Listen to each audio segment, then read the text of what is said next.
going on, YouTube? I want to try some voiceover action here. If you ever thought about building a reef, I'm going to take you to the process of me building my 27-gallon cube. Um, it's a 27-gallon cube. The ammonia is to cycle the tank. I got the refractometer in the background.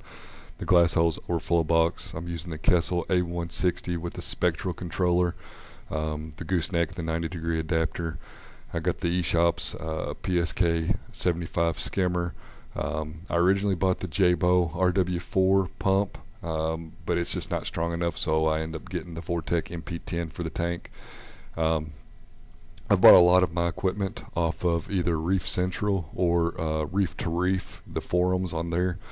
I'm a huge advocate for buying used equipment. I have no problems with buying used equipment. I don't buy used tanks anymore. I had bad experiences. Right here I'm just playing with the controller. I still don't have the controller hooked up as the tank's cycling currently.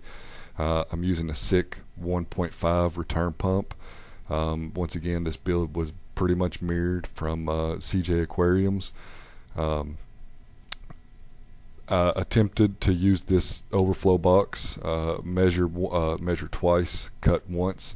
What ended up happening was the overflow box was going to be too low for my liking and well below the trim of the tank, so I scratched that idea and ended up getting a bigger overflow box so that I could drill another hole. Plasti dip on the bottom and the back. I went ahead and sprayed the bottom in the event that I ever decide to go bare bottom on this tank. I might not, but if I do decide to, then the tanks are the bottom of the tank's already sprayed and I don't have to worry about it. But I'm a huge advocate for plasti dip also. The 2x4 was painted so that I could hang that up in the laundry room for the roadie system. I got the emergency drain and the main drain there. This tank is running a Herbie drain, so I got the gate valve installed. in this portion, you can see that I got the second hole drilled and some cardboard cut out. I'm just going to go ahead and spray the back of it, so that the only thing that's not sprayed on the back of the tank is where the bulkheads will seal.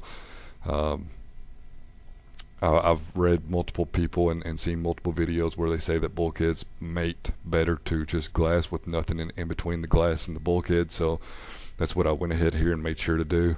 It's been a really fun build. It's taken me some time. This is the overflow box that I went with. I super glued it down and I used black ASI silicone. I use ASI silicone for everything, and it worked out really well. It worked out a lot better than the glass holes overflow box did for me. But like I said, I should have measured twice and cut once. Here I'm going to test fill the aquarium and just make sure that all the plumbing is glued together tightly and the return pump works. The overflow box is going to work properly. I think I let it run for a day or two, just like this, so I can make sure that everything was going to be good before I moved it into the house.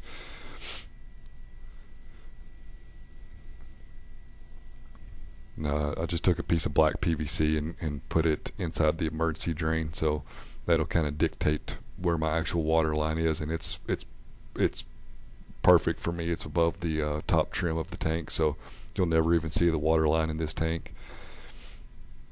So here in a moment, what I'm going to do is I'm going to close the gate valve and I'm just going to test the emergency drain. Both drains are 1-inch drains, so they should have no issues handling the flow, but I wanted to test the emergency drain and make sure that it was going to work. What I did end up doing was I extended the main drain a little bit. The whole objective with the Herbie overflow is to have a complete siphon, which ultimately means that you get no micro bubbles through the sump, and they don't get spit back into the display. So I did extend it a little bit, and in this video of me testing it, the water level in the sump is low.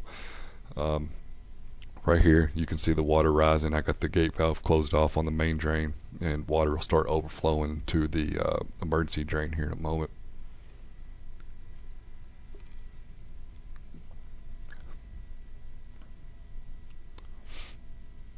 So after the test, the emergency drain ended up working out perfect for me. I like the height on it.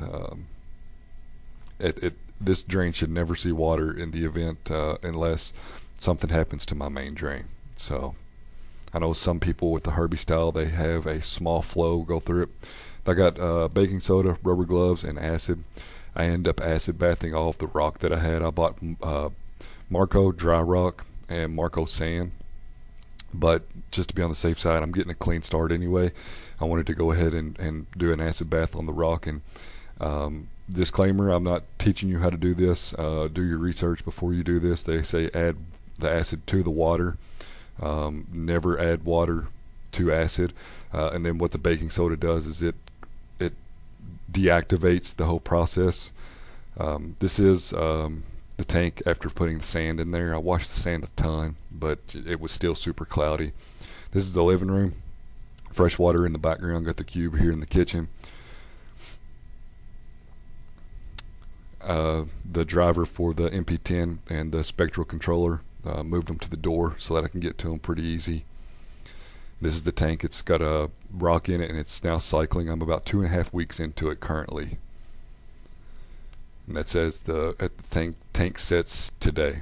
I appreciate you watching and stay tuned. I've got more videos on the reef process. This is the sump.